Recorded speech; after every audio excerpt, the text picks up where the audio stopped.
Hey y'all, it's me, it's your girl, the real deal, Anita's Gear Reaction.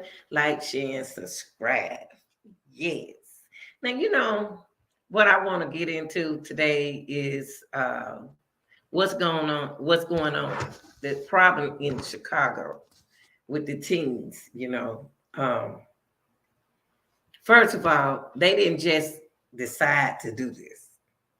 And they're not going to try to do it again unless it's a reason for what's going on. Find out what's going on with them. Okay, now, I previously just did a video. Now I'm about to make another one. I'm doing the best that I can to try to make that, to reach out to parents who saying, I don't know what to do. Okay, we got to stop saying it as parents. There are things you can do. You just got to be strong and do it. Okay. Now, what we're going to do is we're going to talk about some ways we can reduce violence in the community. Because believe it or not, downtown Chicago, at that Manilian part, that is their community. Those are the kids' community. Okay. Now, the only thing they just don't know, they got to stop the other half of violence. We got to take the violence out. So what I'm going to give you some little pointers today to reduce violence in the community. Now, I took these little notes down and I did it because I need to. I can't remember this and I wasn't trying to find to. I'm going to give you a couple ways that this can happen for the young people. It's nothing wrong with going downtown, having a good time. Y'all know we used to love to go downtown. But the violence part, no, we can't do that. We used to have underground Atlanta, the best place to go through. Okay? Now, in a community, to reduce violence in the community, you got to have some resources, community resources in place. They can't just decide to go do something like that without getting permission.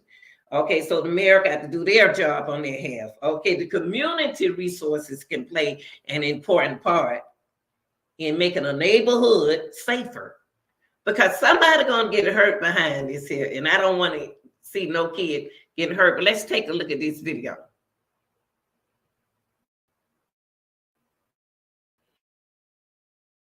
When I watch the video and what I'm listening to.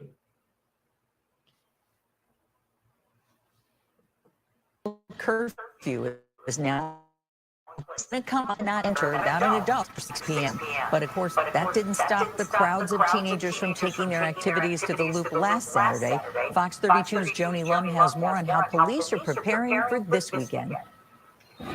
Chicago police say they are monitoring teen activity on social media so they can make a safety plan for the weekend. And they're investigating a report that some patrols ignored pleas for help. The young couple that was attacked by a mob of teenagers said police squad cars passed them by. They were touring downtown and became surrounded, beaten, and robbed. A Chicago woman came to their rescue, got them to safety, and waved. Stop and held my hands up. Okay, let me stop that. Let me come back here, because I'm kind of disturbed about when she said that she held a hand out there for help from the police, and she didn't get help.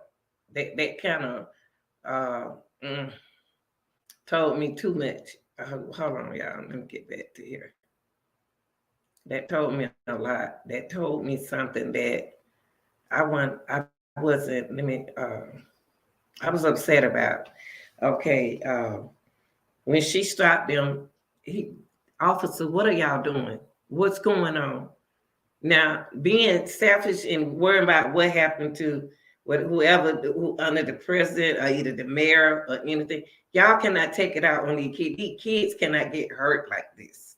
Okay, somebody got hurt in this situation. That's not fair. Y'all think that's fair? Y'all know what we're doing? We're going back into time. We're going back into time. But it's going to be a different thing. Time is going to be different. Okay? A young man was attacking his own present color. So what is that telling you? His own color did, its own kind. And then a girl, it was women, it was girls and boys attacking her. And I got a problem with the police is not doing anything about that. So let's get to reducing violence in the community. Some communities have created, it's the community has created academics, different little recreation centers, cultures, after school program, some things the kids want to have fun. Y'all throwing curfews on them. Y'all have became the mayor. You all has became these kids' parents. You all are the parents to these kids. And you want to know why the parents can't do nothing with it, because y'all are giving them curfews. Y'all are doing this, and y'all are controlling them. They can't even control them. They can't even do what they need to do what they need to do to have a safe environment at their house, because y'all want to control them. Now they out of control and you handle it, okay?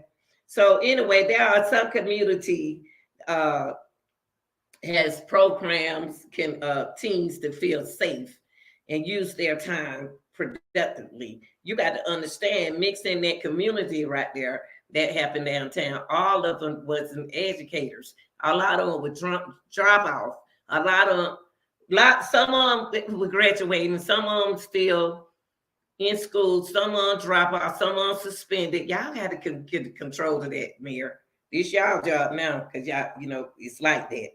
The other communities have improved the lighting in the parks. They got parks for the kids want to get out the house. I want to get out the house. I ain't been out the house, and they need nice playgrounds. I see some communities are making beautiful playground for their kids in the community. Okay, and I see that a lot of community has added brighter lights, only for the safeness of walking distance and going to the store and stuff like that.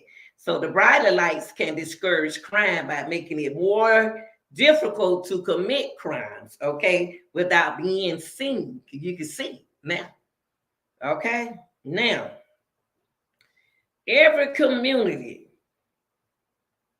may start a neighborhood watch program. Now, y'all got to find out where these kids come, what school they coming from, where area they're coming from. But are they saying that we're going to have a senior walkout? Are we going to have a school walkout? We did it when we were young. We did the same thing. What goes around coming back around, y'all. We reliving. We are reliving right now. Okay, but we don't want to hear the truth. Y'all think somebody crazy. But I'm telling y'all now, we are reliving right now.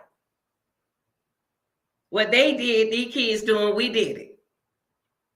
Okay. Okay, now we got members of the community may start a neighborhood watch in which they learn to look for signs of trouble in neighborhoods, and community may also put police officers like on foot and bicycles, horseback patrol. This is terrible. This is terrible. So let's get back to the video.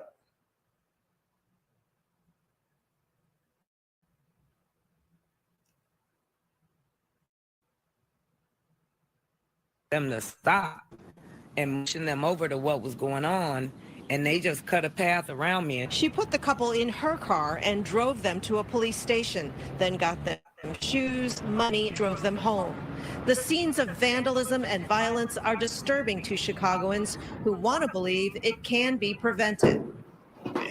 It's one thing to say parental involvement and get more police, but we also have to figure out why so many teens, is what it looked like, are acting that way. That's what I said.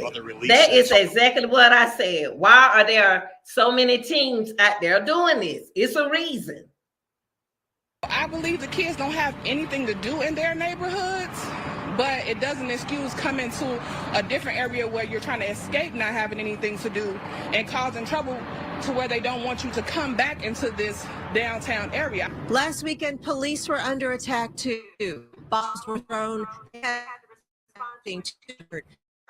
But Chicago police are expected to be okay. Now what I'm gonna delete them. I'm gonna take this out. What I don't want them to do is they start trying to put it on the kids. It's not the kids' fault. It's not the kids' fault what's going on.